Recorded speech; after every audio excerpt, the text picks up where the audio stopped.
Shalom semua. Pada Voice of Pentecost kali ini kita akan membahas mengenai apakah orang yang belum dibaptis Roh Kudus dapat dipakai oleh Tuhan. Bunda Teresa adalah seorang biarawati Katolik Roma yang menggoncang dunia karena pelayanannya terhadap kaum papa yang terpinggirkan karena penyakit kusta, AIDS, dan TBC. Bahkan dunia pun mengakui pelayanannya dengan menyematkan hadiah Nobel Perdamaian di tahun 1979. Martin Luther, seorang reformator gereja yang menggoncang keadaan gereja yang kelam pada masanya. Adapun Billy Graham, seorang penginjil dari Amerika Serikat yang saat mengadakan KKR dapat mengundang jutaan orang. Bahkan beliau dianggap sebagai salah satu pemimpin Kristen paling berpengaruh di abad ke-20 ini. Sejujurnya kita tidak benar-benar tahu dengan jelas apakah para raksasa iman di atas pernah mengalami baptisan Roh Kudus dengan tanda awal berbahasa roh. Sejarah pun tidak pernah mencatatnya. Maka timbullah pertanyaan, mengapa perlu seseorang dibaptis dengan Roh Kudus dengan tanda awal berbahasa roh? Jika seseorang yang belum pernah dibaptis Roh Kudus atau mungkin sudah pernah, tapi tidak secara nyata menunjukkannya seperti para tokoh tersebut, tetap dipakai Tuhan secara dahsyat. Pengakuan Iman GBI berkata bahwa baptisan Roh Kudus adalah karunia Tuhan untuk semua orang yang telah disucikan hatinya. Tanda awal baptisan Roh Kudus adalah berkata-kata dengan bahasa roh, sebagaimana diilhamkan oleh Roh Kudus. Teologi Pentakosta sangatlah menekankan tentang pengalaman dibaptis dengan Roh Kudus sebagai suatu hal yang terpisah dari karya keselamatan Kristus yang bertujuan untuk penyelesaian amanat agung.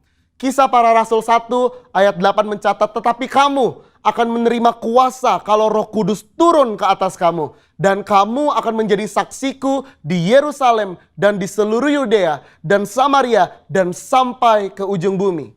Kata kuasa di ayat tersebut berasal dari bahasa Yunani dunamis yang diterjemahkan juga sebagai dinamit, sesuatu yang memiliki daya ledak yang tinggi. Dengan kata lain, kuasa ini adalah kuasa yang sangat besar yang dimana dengan kuasa ini amanat agung Tuhan Yesus pasti terselesaikan.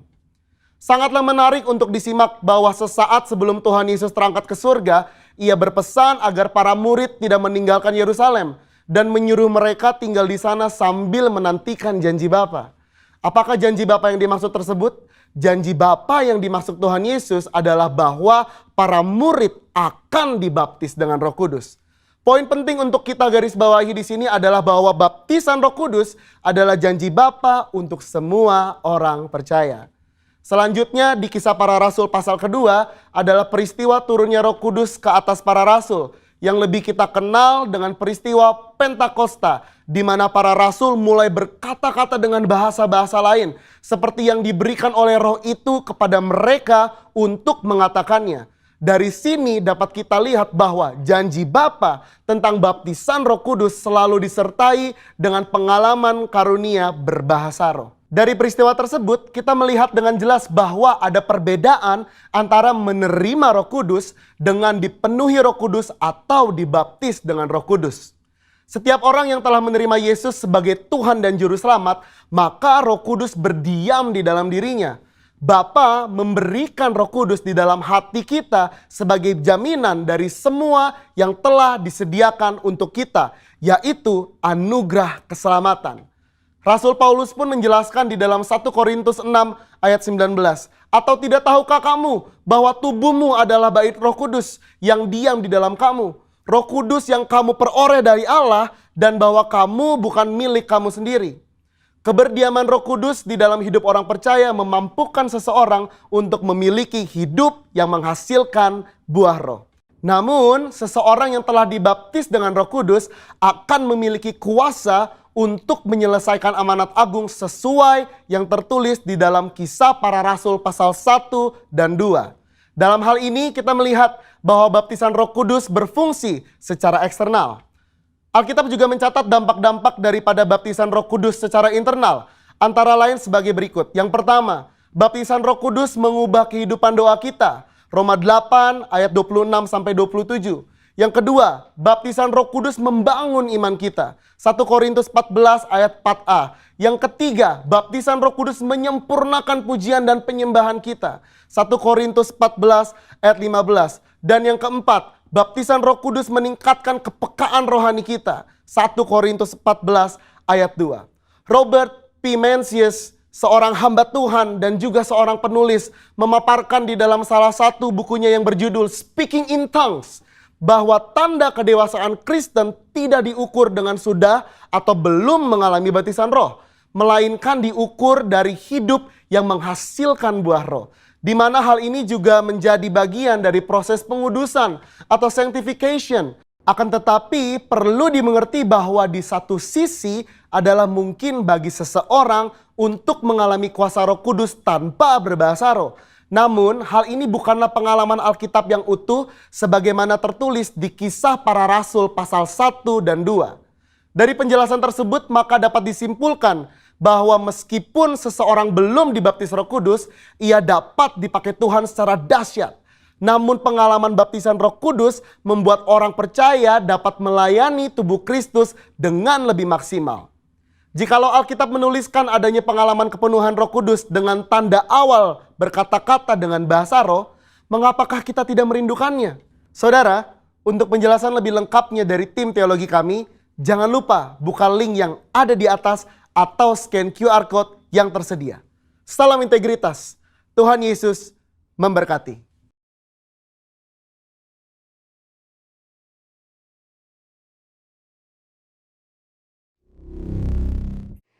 Pengumuman Warta Sepekan GBI Basura City. Ibadah Raya Minggu diadakan pada pukul 10 pagi. Doa pagi setiap hari Senin sampai Sabtu pukul setengah 6 pagi. Mari bergabung dalam KUL yang diadakan setiap hari Jumat pada pukul setengah 8 malam. Bila saudara membutuhkan pelayanan jemaat, saudara dapat menghubungi sekretariat gereja. Mazmur 91. Dalam lindungan Allah. Orang yang duduk dalam lindungan yang maha tinggi dan bermalam dalam naungan yang maha kuasa akan berkata kepada Tuhan, tempat perlindunganku dan kubu pertahananku, Allahku yang kupercayai. Sungguh, dialah yang akan melepaskan engkau dari jerat penangkap burung, dari penyakit sampar yang busuk. Dengan kepaknya ia akan menudungi engkau, di bawah sayapnya engkau akan berlindung. Kesetiaannya ialah perisai dan pagar tembok. Engkau tak usah takut terhadap kedahsyatan malam, terhadap panah yang terbang di waktu siang, terhadap penyakit sampar yang berjalan di dalam gelap, terhadap penyakit menular yang mengamuk di waktu petang. Walau 1.000 orang rebah di sisimu dan 10.000 di sebelah kananmu, tetapi itu tidak akan menimpamu. Engkau hanya menontonnya dengan matamu sendiri dan melihat pembalasan terhadap orang-orang fasik. Sebab Tuhan ialah tempat perlindunganmu, yang maha tinggi telah kau buat tempat perteduhanmu.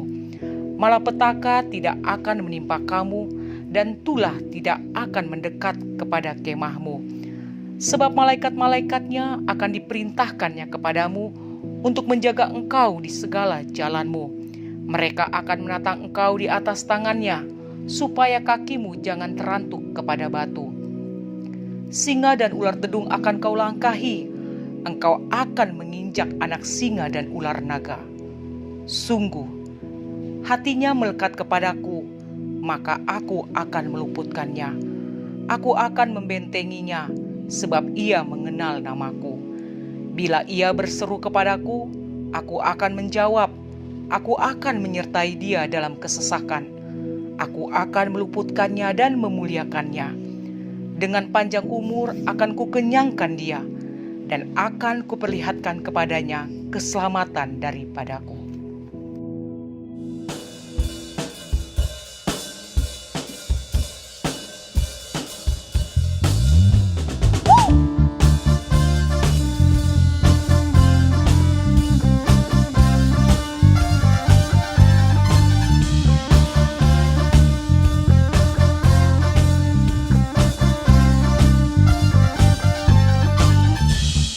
Firman-Mu, kebenaran-Mu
Oh, oh, oh, oh, oh. Mari berikan sorak-sorai tepuk tangan buat Allah kita. Katakan haleluya. Thank you Jesus. Kami percaya bahwa sukacita Allah itu penuh di dalam kami Tuhan. Anggur yang baru Tuhan curahkan. Haleluya. Woo!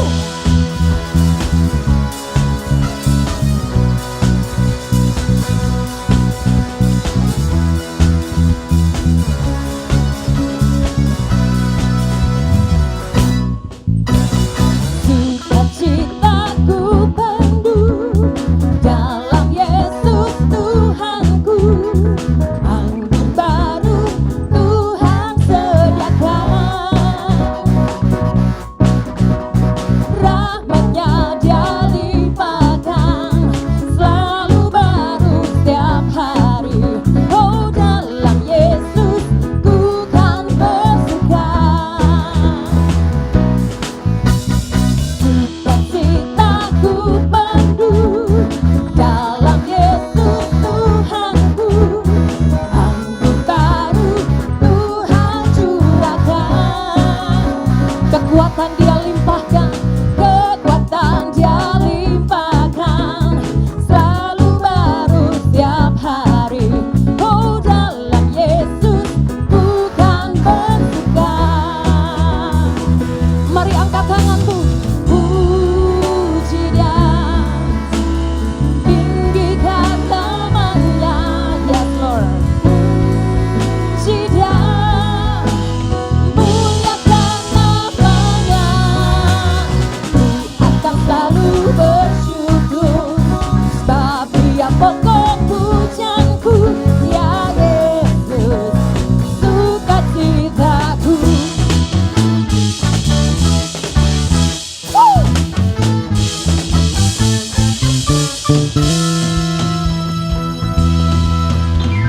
Puji Dia, tinggikan namanya.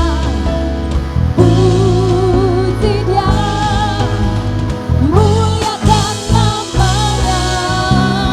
Puji Dia, tinggikan namanya. Puji Dia, muliakan namanya. Sukacitaku penuh dalam Yesus Tuhanku. Anggur baru Tuhan curahkan. Terima kasih Tuhan, kekuatan Dia limpahkan, selalu baru setiap hari. Oh, dalam Yesus bukan bersuka. Mari katakan, puji Dia, tinggikan namanya. Puji Dia, muliakan namanya. Ku akan selalu bersyukur, sebab Dia pokok pujianku. Ya Yesus, sukacitaku. Ya Yesus, sukacitaku. Ya Yesus, sukacitaku.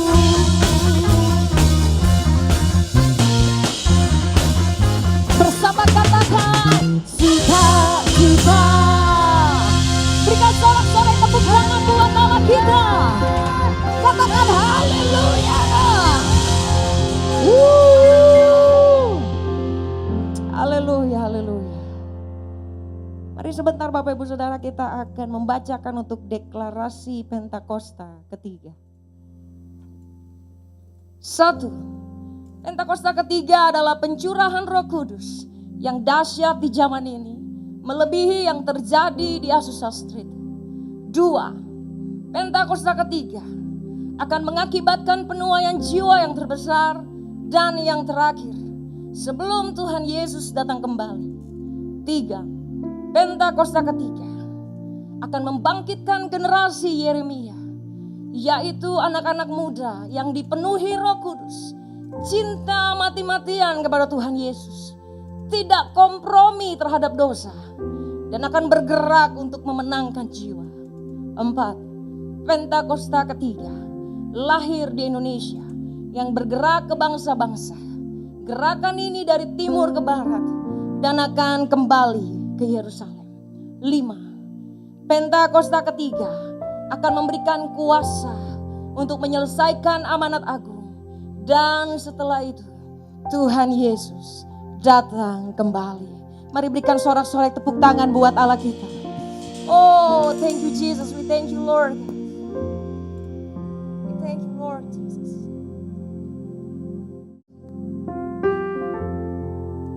We worship you Jesus. We praise your name God.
Engkau baik Tuhan, Engkau sangat baik Bapa.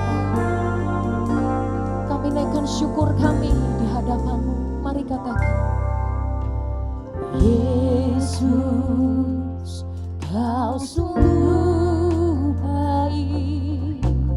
Yesus, nama-Mu indah. Yesus, ku cinta Kau selalu, ku tinggikan, ku agungkan selamanya. Yesus, Kau sungguh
angkat tangan kami di hadapan-Mu saat ini Tuhan.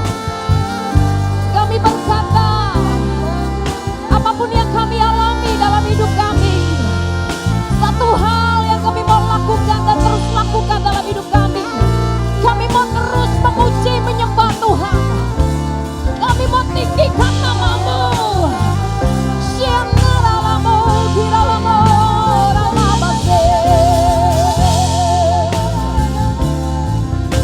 Dengan apa kami balas kebaikan-Mu Tuhan, selain kami memuji dan menyembah-Mu.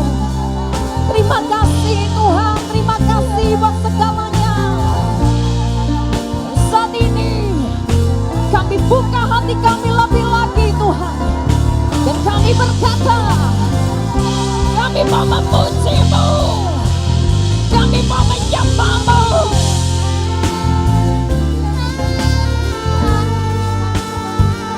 Jesus Lord,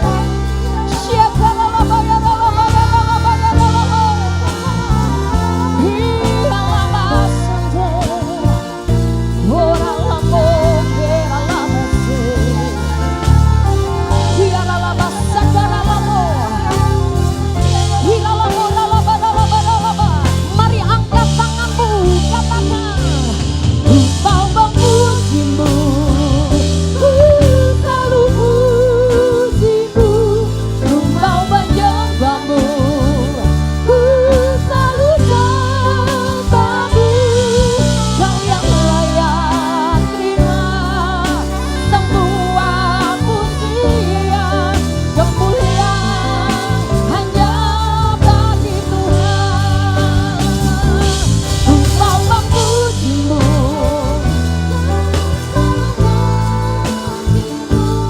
ku mau menyembah-Mu.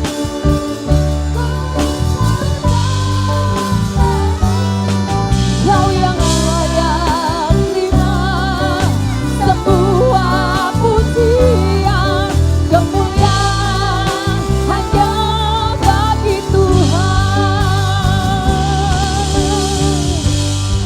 Mari bebaskan rohmu, mari sembah Tuhan. Mari beri yang terbaik buat Tuhan saat ini. Holy Spirit Lord Jesus, Holy Spirit Lord, mari penuhi setiap kami dengan hadirat-Mu Tuhan. Penuhi kami Tuhan. Oh ralabo ya ralabase, ye ralabasani.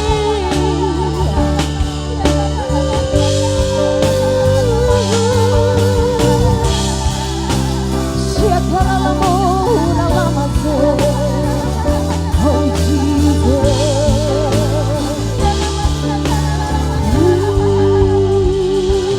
Ku mau memuji-Mu, ku selalu puji-Mu, ku mau menyembah-Mu, ku selalu sembah-Mu.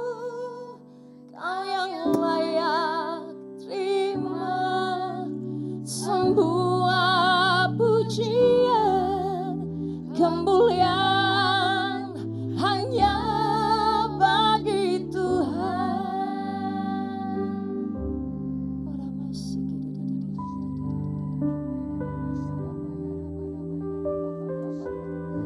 Saat ini setiap kita, mari setiap kita siapapun engkau, Bapak Ibu Saudara, come and worship Him, come and worship Him, Jesus Lord. Ini kami Tuhan, ini kami Tuhan. Kau lihat setiap hati kami saat ini Tuhan.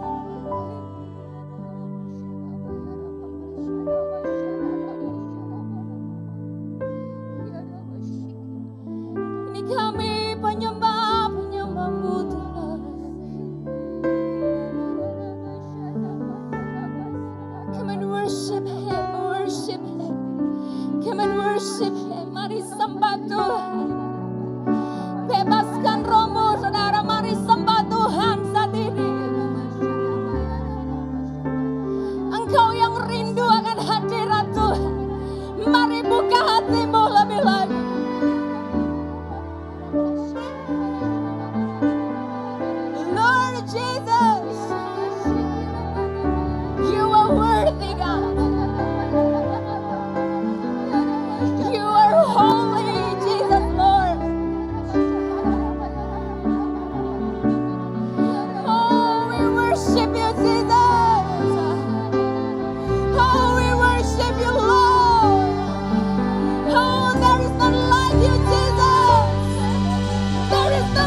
you, Lord.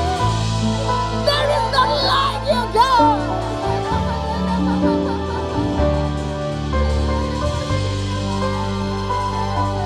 Mari jumpai setiap kami pribadi lepas pribadi, Tuhan.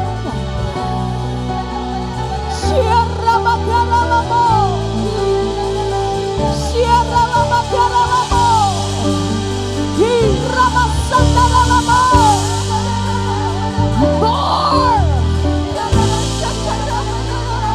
More Holy Spirit, God. More Jesus. In your presence. In your presence, Lord. In your presence, Holy Spirit. Ramasi, Ramasanda, Labo. Ramasi, Labo. Holy Spirit, Lord Jesus. More. Dalam hadirat-Mu, Tuhan. Dalam hadirat-Mu, Tuhan. Dalam hadirat-Mu, Tuhan. Kekuatan yang baru. Jesus. Oh God, more Holy Spirit. Holy Spirit. Holy Spirit. Holy Spirit. Holy Spirit, Lord Jesus. We want more, we want more, we want more. Oh,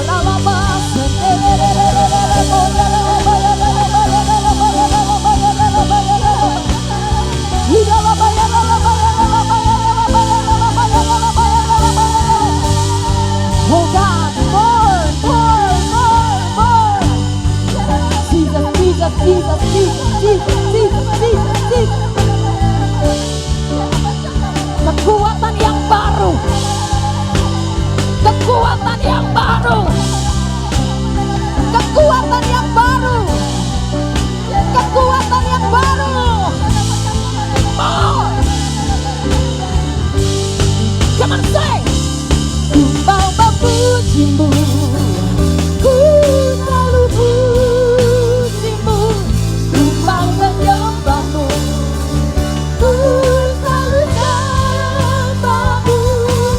Kau yang layak terima semua pujian, kemuliaan.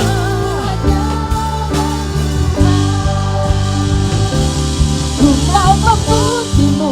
Come on.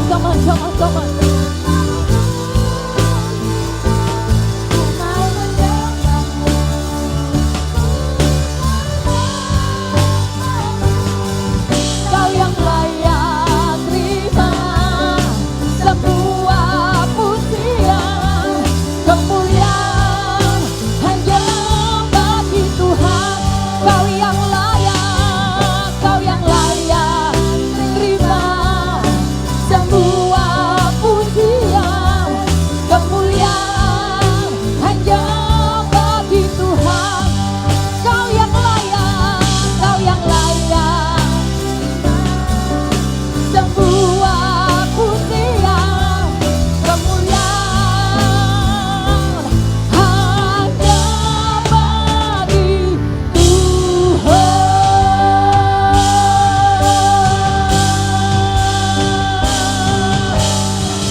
Berikan sorak-sorai, tepuk tangan buat Allah kita. Haleluya, haleluya. Haleluya, haleluya, haleluya. Haleluya, haleluya, haleluya. Haleluya, Jesus. Oh God, Lord. Oh God, thank you, Lord. Thank you, Jesus. Thank you, Holy Spirit. Terima kasih Tuhan.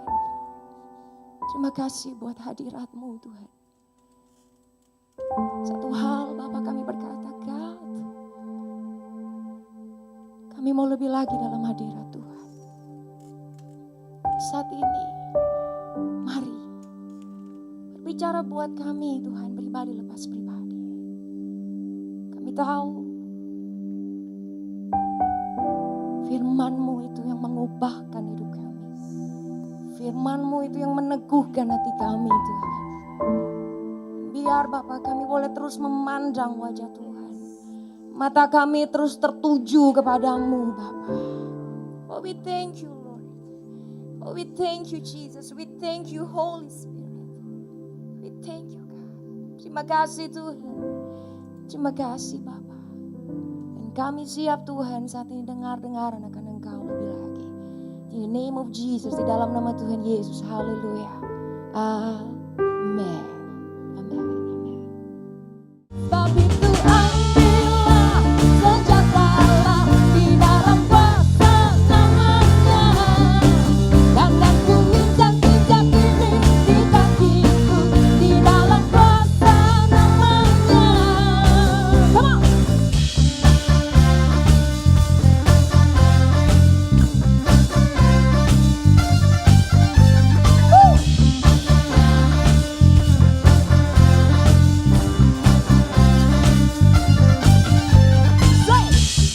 Firman-Mu, kebenaran-Mu, itulah kekuatanku. Iman dan keadilan menjadi perlindunganku. Ku tahu lawanku tak berkuasa atasku.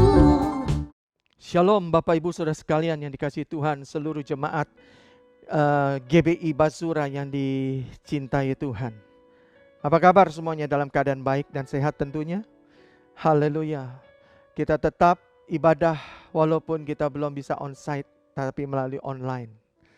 Haleluya. Buka hatimu dimanapun engkau berada, ketika apapun yang bagaimanapun cara ibadah kita, ketika kita membuka hati dan merindukan Tuhan, maka akan ada berkat yang dicurahkan dalam setiap ibadah kita.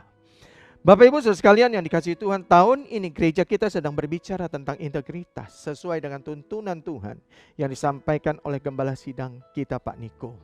Orang yang memiliki integritas adalah, saya mau katakan, adalah orang yang ada di dalam perkenanan Tuhan.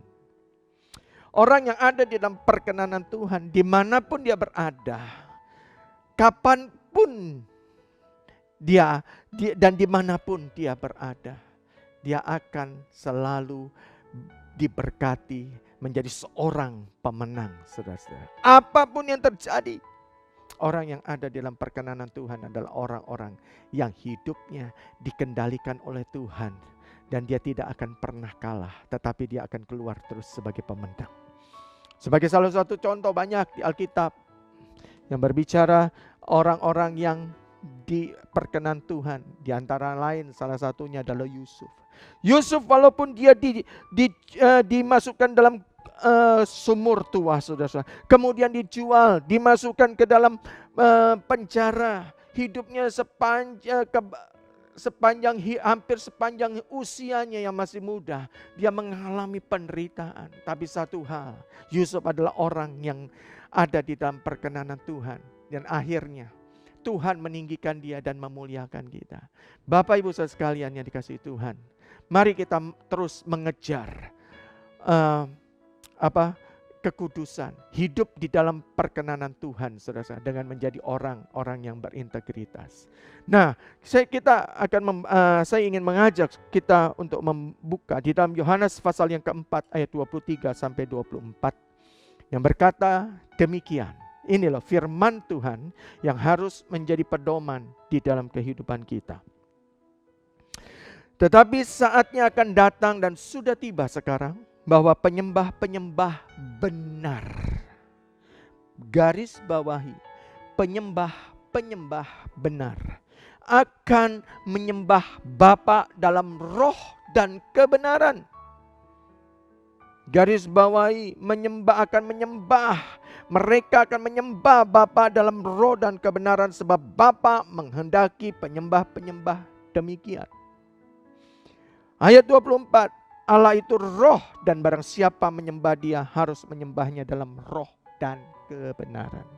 Garis bawahi, Allah itu roh dan barang siapa menyembah Dia harus menyembahnya dalam roh dan kebenaran. Ini mutlak. Tuhan Yesus jelaskan dengan sangat jelas. Tuhan Yesus berbicara, saudara-saudara, Allah itu harus disembah di dalam roh dan kebenarannya. Yang Bapa cari adalah orang-orang yang menyembah Dia. Yang pertama adalah orang-orang yang benar dulu. Orang-orang yang benar adalah orang-orang yang sudah mengalami perjumpaan Kristus dan dia hidup di dalam pertobatan. Hidup di dalam kehidupan yang baru. Menjadi satu ciptaan yang baru. Karena Allah kita adalah Allah yang maha kudus. Ia tidak dapat ditemui dengan seseorang yang dalam keadaan hidupnya berdosa, belum bertobat. Sekalipun dia berkata bahwa dia orang Kristen. Dia aktif ke gereja setiap minggu, saudara-saudara. Tapi hidupnya masih di dalam kehidupan yang lama. Masih ada celah di dalam kehidupan yang menjadi benteng, yang menjadi tembok pembatas antara dia dengan Tuhan. Secara fisik boleh dia beribadah. Tapi satu hal, Tuhan tidak berkenan dengan yang seperti ini. Masih hidup di dalam perzinahan, masih hidup di dalam perjudian, masih hidup di dalam hawa nafsu. Saudara-saudara yang dikasihi Tuhan, orang yang demikian tanpa menyelesaikan dosanya dan mulai hidup di dalam pertobatan, maka mustahil Tuhan berkenan di hadapan dia. Untuk itu saya mengajak, seringkali saya berbicara saudara kepada jemaat untuk setiap hari menyelesaikan hidupnya di hadapan Tuhan sebelum dia menghadap Tuhan. Karena kita tidak tahu saudara-saudara apa yang kita telah perbuat sepanjang hari ini. Apakah perbuatan kita mendukakan hati Roh Kudus? Perkataan kita yang tidak berkenan di hadapan Tuhan. Mari, yang pertama, bereskan hidupmu supaya engkau mengalami pembenaran. Dan darah Yesus menyucikan segala dosa dan kesalahan kita. Menyucikan hidup kita, saudara-saudara. Karena Allah kita adalah raja di atas segala raja. Kita tidak pernah bisa berjumpa dengan seorang raja dengan pakaian kotor, dengan tubuh yang kotor, dengan baju yang compang-camping. Ketika ingin menghadap raja, maka kita harus mempersiapkan diri kita. Tubuh bersih, pakaian yang pantas, yang indah, saudara-saudara. Maka kita baru dapat menghadap raja yang maha agung.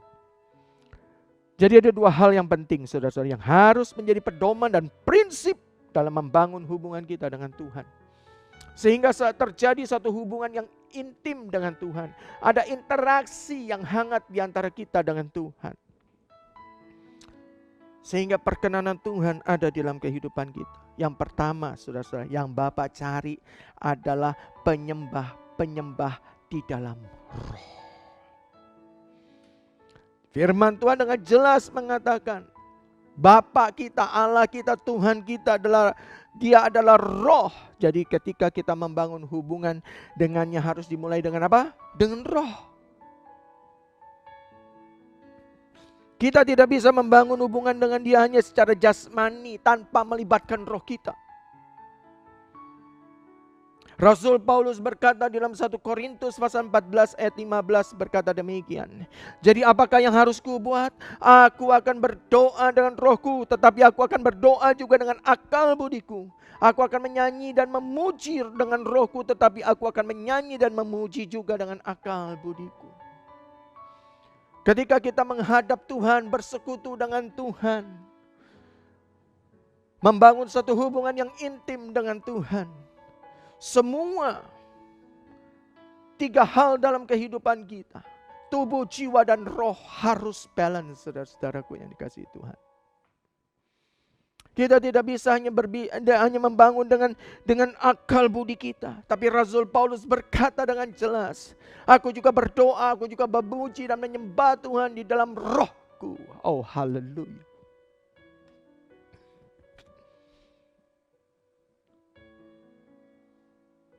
Jadi ketiga hal ini harus terlibat. Secara roh, kita berbahasa roh. Secara akal budi, secara jiwa, kita memuji dan menyembah Dia. Secara tubuh, kita menghormati Dia. Merespon ketika kita menyanyi dan memuji Dia. Haleluya.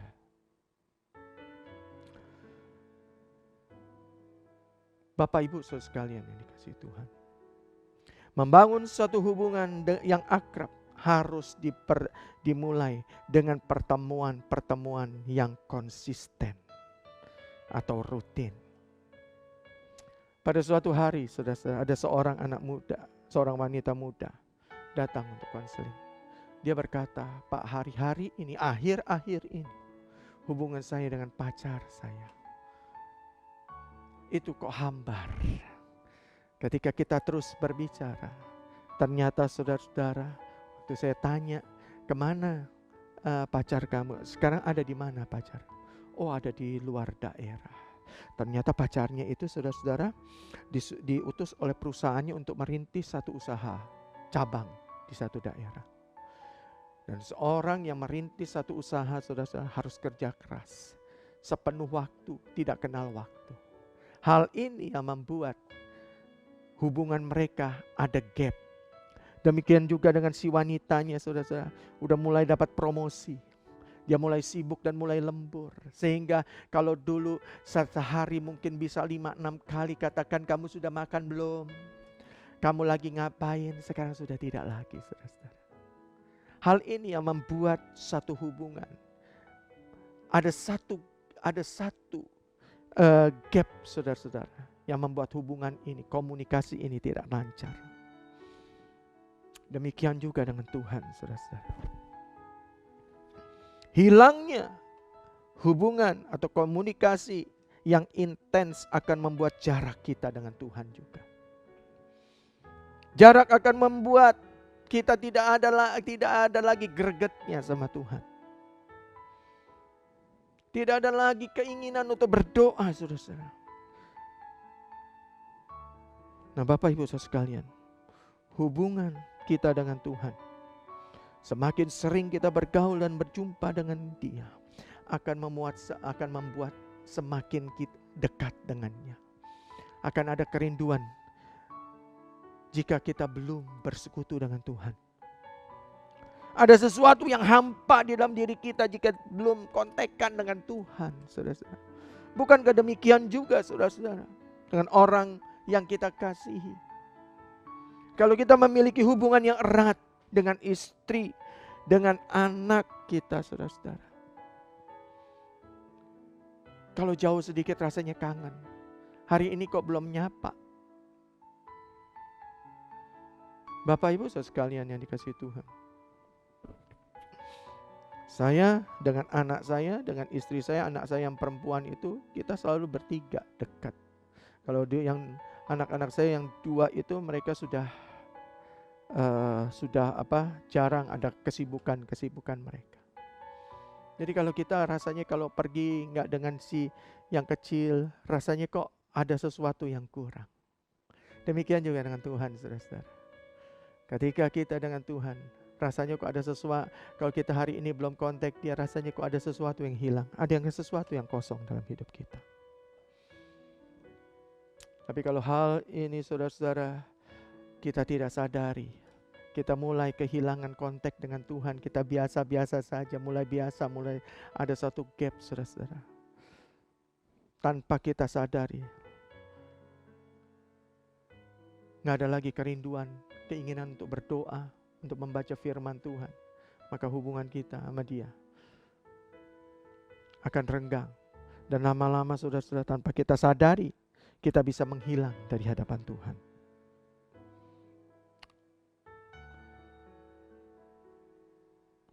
Saya mau katakan satu hal, dan saya mengalami hal itu. Hubungan yang erat dengan Tuhan akan membuat roh kita semakin kuat. Yes. Kalau kita memiliki satu hubungan yang intens sama Tuhan, intim sama Tuhan, itu akan membuat roh kita semakin dikuatkan. Kita akan semakin dibangun. Kita akan semakin dewasa, saudara-saudara. Kita akan semakin sungguh-sungguh dengan Tuhan. Ada satu kemuliaan Tuhan yang turun atas kita. Akan ada satu pengurapan yang baru yang akan menyegarkan hidup kita. Ketika kita memiliki satu hubungan yang intens sama Tuhan, intim dengan Dia, saudara-saudara. Tanpa kita sadari, kemuliaan Tuhan itu menutupi, menyelubungi kehidupan kita. Ada satu cerita, yaitu cerita tentang Musa. Dalam Keluaran 34 ayat 29 berkata demikian. Ketika Musa turun dari gunung Sinai, 40 hari 40 malam Musa ada di atas puncak gunung Sinai. Berdoa, berpuasa, saudara-saudara. Firman Tuhan katakan ketika Musa turun dari gunung Sinai, kedua loh hukum Allah ada di tangan Musa. Dan ketika ia turun dari gunung itu, tidaklah ia tahu tanpa dia sadari bahwa kulit mukanya bercahaya oleh karena ia telah berbicara dengan Tuhan. Haleluya. Saudara-saudara, tanpa Musa ketahui ada kemuliaan Tuhan yang membuat cahaya di dalam mukanya, saudara-saudara. Karena dia berjumpa dengan Tuhan. Tanpa kita sadari, ketika kita intim dengan Tuhan, bergaul dengan Tuhan, ada satu impartasi kuasa, kekuatan, kemuliaan Tuhan yang akan memenuhi kehidupan kita. Dan itu yang akan mengubah kehidupan saudara-saudara dan saya. Hei saudara-saudara, hal itu akan membuat kita ada kuasa, memiliki kuasa, dan kuasa itu yang akan menarik kita keluar dari kedagingan. Kuasa itu akan menarik, yaitu kemuliaan Tuhan yang akan menarik keinginan dunia. Yang akan membawa kita hidup di dalam pengudusan. Kalau dulu saudara-saudara, engkau hidup di dalam hawa nafsu. Engkau dulu hidup untuk memuaskan hawa nafsumu, penuh dengan kedagingan. Tapi ketika engkau bertobat, ketika engkau dibenarkan, ketika engkau mengalami pembenaran, engkau mulai membangun hubungan intim dengan Dia. Wow, ada satu impartasi kuasa yang membuat engkau tidak akan pernah tertarik lagi dengan keinginan-keinginan duniawi, dengan keinginan-keinginan daging, saudara-saudara. Karena pergaulan yang intim dengan Tuhan akan mengubah hidup seseorang semakin menyerupai Dia dan penuh dengan kemuliaan. Integritas adalah keserupaan dengan Kristus. Karena Dia adalah man of integrity. Haleluya. Semakin seseorang intim dengan Tuhan, maka dia akan semakin menyerupai dengan karakter, sifat, dan kehidupan Kristus. Sekali lagi saudara-saudara, semakin kita intim dan bergaul erat dengan Tuhan, maka seseorang itu akan semakin menyerupai karakter dan sifat dan kehidupan seperti Kristus. Haleluya. Saya ingin bersaksi sedikit, saudara-saudara. Bukan untuk menyombongkan diri. Saya merupakan salah satu hamba Tuhan yang awal-awal melayani pelepasan di HMC. Karena waktu itu belum terlalu banyak orang-orang yang melayani pelepasan, saudara-saudara. Dan satu anugerah Tuhan, saya juga diberikan oleh Tuhan, ya, diajar sendiri oleh Tuhan untuk melayani pelepasan. Dan saya di dalam HMC itu sudah ratusan kali saya melayani dalam sesi-sesi luka batin dan pelepasan. Nah, pada awal HMC yang menjadi movement pada waktu itu di gereja, dan waktu itu saudara-saudara, itu belum banyak orang, sekali lagi saya katakan belum banyak orang yang melayani saudara-saudara di dalam bidang pelepasan. Seiring berjalannya waktu, saudara, kemudian movement itu terus bergulir ya. Kalau pada waktu itu HMC diadakan di rayon, di pusat, saudara-saudara. Tetapi dengan berjalannya waktu, saudara-saudara, udah mulai banyak cabang-cabang gereja-gereja lokal yang mengadakan sendiri, saudara-saudara. Nah, ada beberapa kesempatan waktu saya melayani. Ada orang berkata demikian, Pak Hadi, ini sekarang dia melayani sesi pelepasan. Dan saat ini saudara-saudara, dia katakan, Pak, orang ini melayaninya itu seperti Bapak. Cara-caranya seperti Bapak. Kok bisa? Ya karena dulu dia panitia. Dulu dia salah satu memang pembicara yang mungkin salah satu panitia yang kemudian jadi pembicara karena sudah berkali-kali, saudara, dan dia bisa. Nah, Bapak Ibu Saudara sekalian yang dikasihi Tuhan, saya katakan, wow, puji Tuhan, ada satu impartasi. Saya juga katakan, saya mau berani katakan, kalau hidup kita memiliki hubungan dengan Tuhan, maka kehidupan kita akan terimpartasi dengan pribadi Kristus. Haleluya. Semakin sering seseorang bersama dengan Tuhan dalam keintiman, dia akan mengalami impartasi dari sifat-sifat dan pribadi, keilahian dalam pribadinya. Ini yang disebut dengan integritas di dalam roh. Hal yang kedua, saudara-saudara, yang menjadi prinsip untuk membangun kehidupan kita menjadi penyembah-penyembah benar di hadapan Tuhan, yaitu saudara-saudara harus menyembah Bapa di dalam kebenaran. Yang pertama tadi di dalam roh. Hidup dalam kebenaran itu mutlak. Hidup di dalam kebenaran itu prinsip. Karena setelah kita mengalami pembenaran oleh darah Kristus yang telah menyucikan dosa dan kesalahan kita, maka kita wajib untuk hidup di dalam kebenarannya. Yohanes pasal 8 ayat 31-32 berkata demikian. Maka katanya kepada orang-orang Yahudi yang percaya kepadanya, jikalau kamu tetap dalam firman-Ku, kamu benar-benar adalah murid-Ku.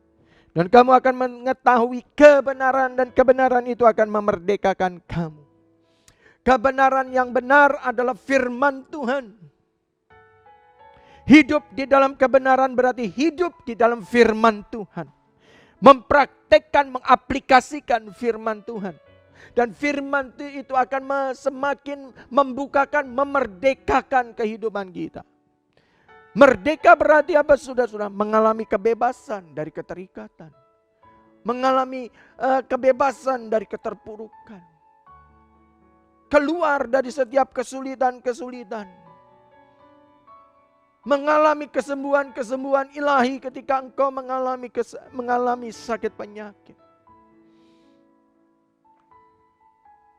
Bapak Ibu Saudara sekalian yang dikasihi Tuhan. Satu saat beberapa tahun yang lalu saya sempat melayani seseorang. Seseorang ini memiliki penyakit, salah satunya adalah kanker, saudara-saudara.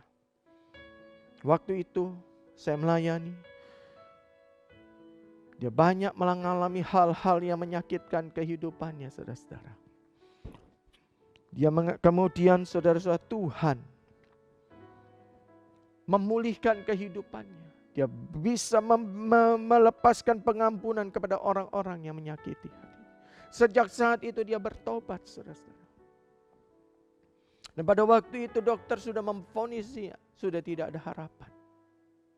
Tapi satu hal, terjadi pemulihan dalam kehidupan.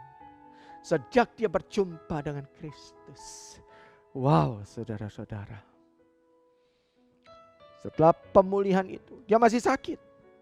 Tapi sudah merasakan bahwa ada satu kelegaan, ada satu kelepasan, dan itu dia terus pertahankan. Dengan apa? Dengan dia memuji, menyembah Tuhan dalam persekutuan setiap hari. Mulai hidup di dalam kebenaran karena dia sudah mengalami pembenaran. Dan saya melihat satu hal. Tuhan banyak menuntun kehidupannya. Dia bisa mendengar suara Tuhan. Dia mulai mengalami tuntunan demi tuntunan Tuhan. Kadang-kadang saudara-saudara, saya merasakan bahwa orang ini sungguh ekstrim.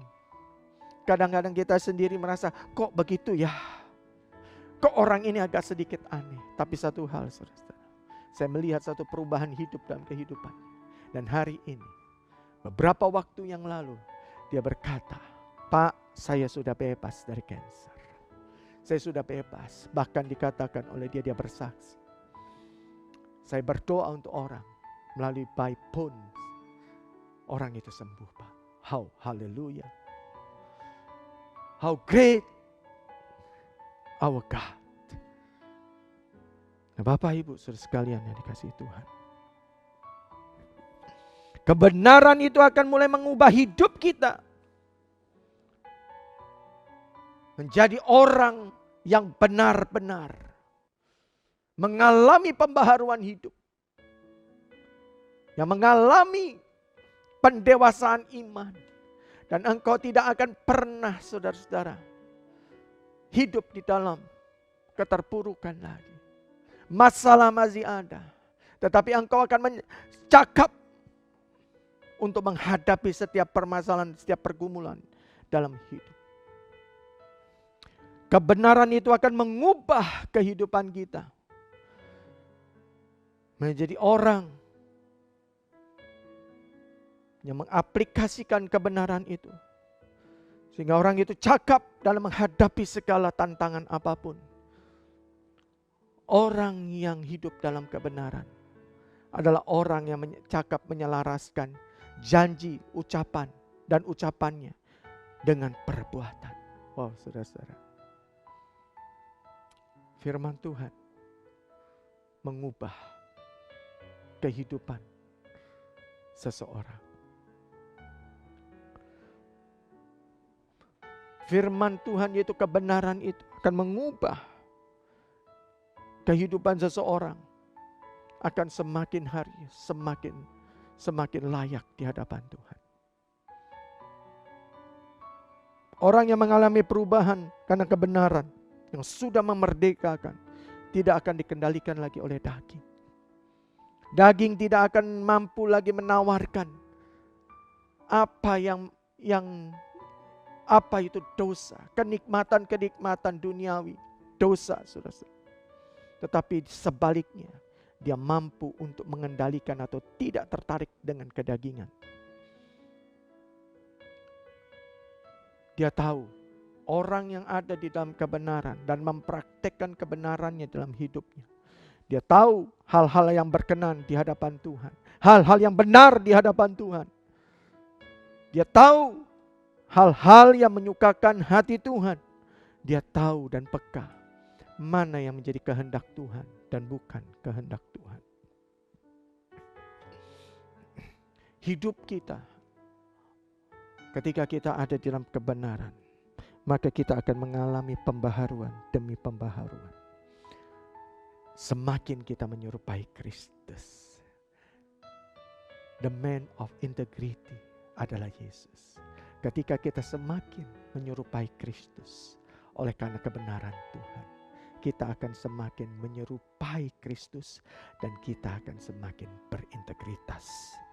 Yang terpenting di hadapan Tuhan. Yang kedua, kita akan dilihat oleh dunia dan manusia. Saya mau berbicara lagi, saudara. Salah satu sifat dari orang-orang yang berintegritas, dia adalah orang yang setia. Kesetiaan adalah salah satu dari buah-buah roh.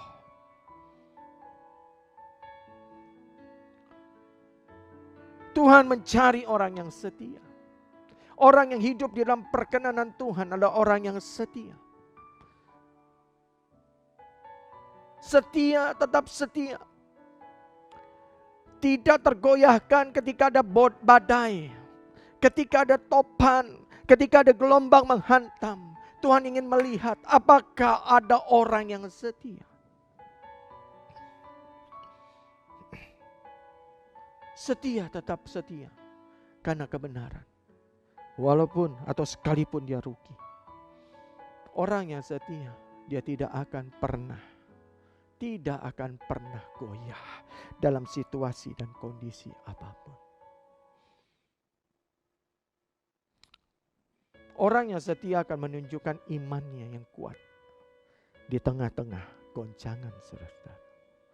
Nah, inilah saudara-saudara orang yang disebut orang berintegritas.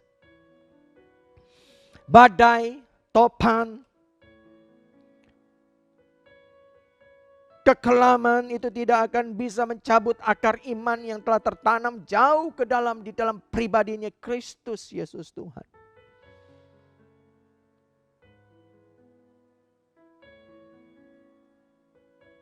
Bapak Ibu Saudara sekalian, orang yang hidup di dalam kebenaran, maka imannya akan semakin hari semakin tertanam pada pokok pohon atau pokok anggur yang benar itu.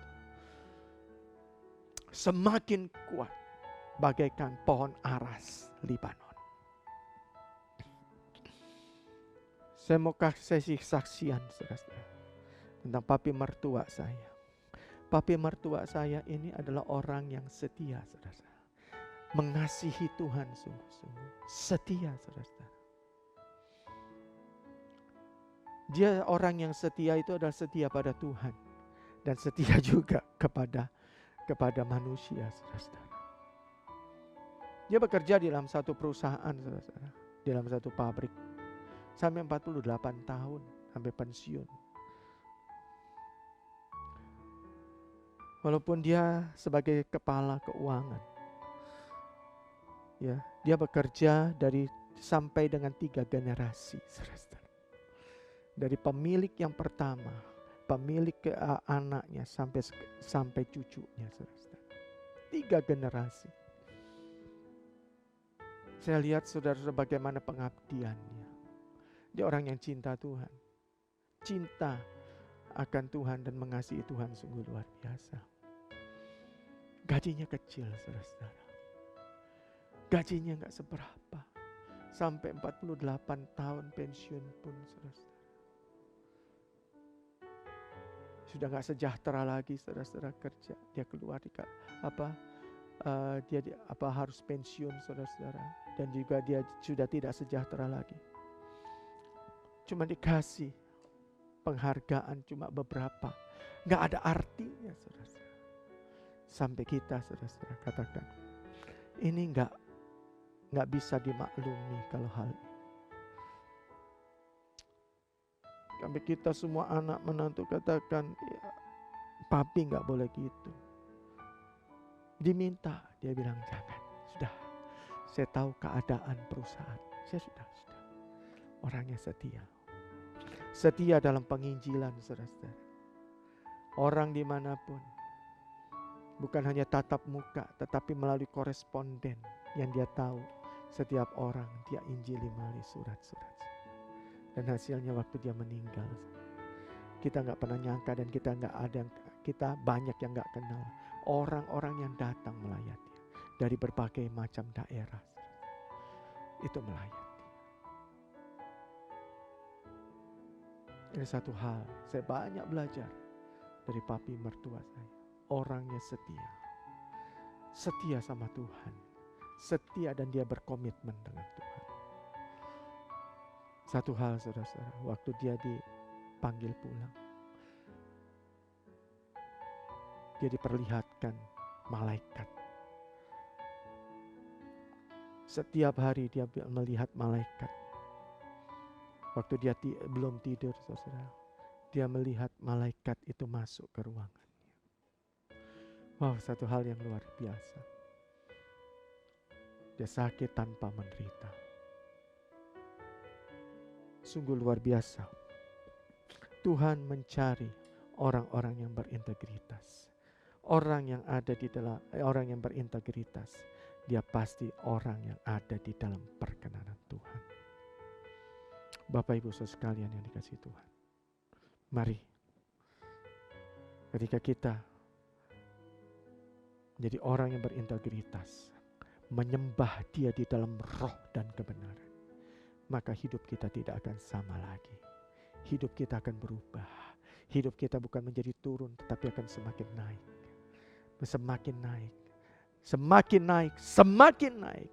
Next level, next level, next level. Pada akhirnya, satu ketika, Tuhan akan melihat bahwa setiap rancangan Tuhan, Tuhan melihat setiap rencana Tuhan, itu tergenapi dalam kehidupan kita, dan setiap janji-janji Tuhan tergenapi dalam hidup. Haleluya. Amin. Mari kita berdoa. Bapa, terima kasih untuk firman-Mu yang hamba-Mu boleh sampaikan. Setiap firman yang disampaikan itu tidak akan kembali dengan sia-sia, tetapi akan melakukan apa yang menjadi rencana Tuhan dalam kehidupan kami. Biar kami boleh menjadi orang-orang yang berintegritas Tuhan, secara spirit, secara roh, dan secara kebenaran Tuhan. Engkau akan melihat saudara-saudara, ada satu perubahan yang terjadi dalam hidupmu ketika engkau mulai berkomitmen dengan Tuhan, ingin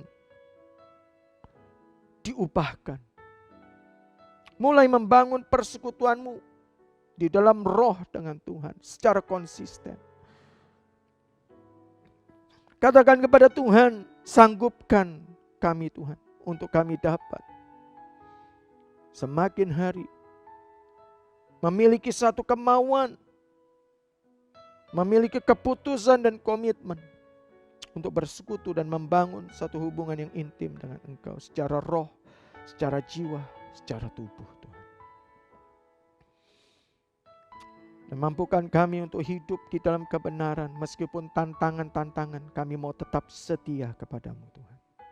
Terima kasih Bapa, Engkau memberkati gereja-Mu ini, berkati gembala, berkati semua para hamba-hamba-Mu yang terlibat dalam pelayanan di GBI Basura, dan seluruh jemaat.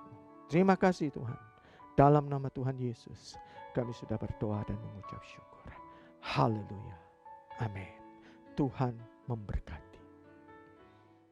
Saudara saya kasih Tuhan Yesus, kita sudah mendengarkan firman Tuhan hari ini. Kita sudah memuji dan menyembah Tuhan. Dan bahkan kita sudah memberikan persembahan untuk kemuliaan Tuhan. Sebelum kita akhiri ibadah kita, mari kita minta berkat daripada Tuhan. Saudara angkat tanganmu, arahkan hatimu kepada Tuhan. Terimalah berkat kasih karunia, damai sejahtera, sukacita, kesehatan, kekuatan, berkat yang berlimpah-limpah dari Allah Bapa kita. Di dalam putaran yang tunggal kekasih kita, Tuhan kita Yesus Kristus. Dengan penyertaan, perlindungan, penghiburan, kuasa, otoritas, hikmat, pengurapan, persekutuan yang manis dengan Roh Kudus. Boleh menyertai saudara-saudara sekalian, mulai pada hari ini sampai Maranatha. Tuhan Yesus datang kedua kali dan permai, menjemput kita semuanya. Bahkan sampai kekal selama-lamanya. Kita yang percaya dan sangat diberkati, katakan bersama-sama. Amin.